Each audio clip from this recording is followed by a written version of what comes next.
Né le 2 juillet 1991 à Port Harcourt, au Nigeria, Damini Ibuloluwa Ogulu, plus connu sous le nom de Burna Boy, est devenu l'une des figures les plus influentes de la musique mondiale.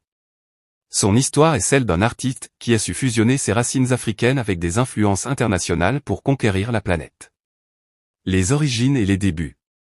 Burna Boy a grandi dans un environnement imprégné de musique.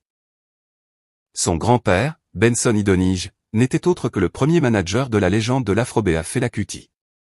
Très tôt, le jeune Damini s'intéresse à la composition, créant ses premiers rythmes sur ordinateur avec le logiciel Fruity Loops.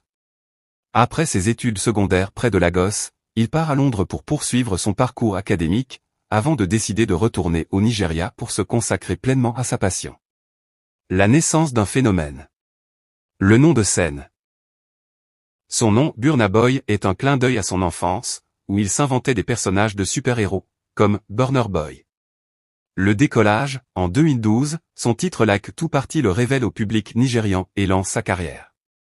L'afrofusion, il définit son style comme de Afrofusion, un mélange audacieux d'afrobéa, de dancehall, de reggae, de rap américain et de R&B. La conquête mondiale.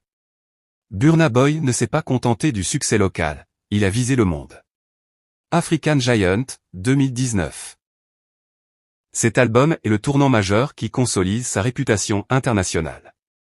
Twist Atoll, 2021, ce projet lui permet de remporter le Grammy Award du meilleur album de musique mondiale, confirmant son statut de star planétaire.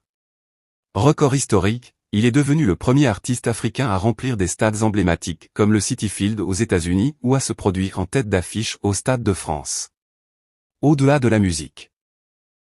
Burna Boy est également reconnu pour son engagement social, participant à des programmes pour lutter contre la pauvreté et le changement climatique, et réalisant des dons pour des écoles et des hôpitaux au Nigeria. Il reste un symbole de fierté pour la culture africaine, prouvant que l'art du continent a toute sa place au sommet de la pop mondiale.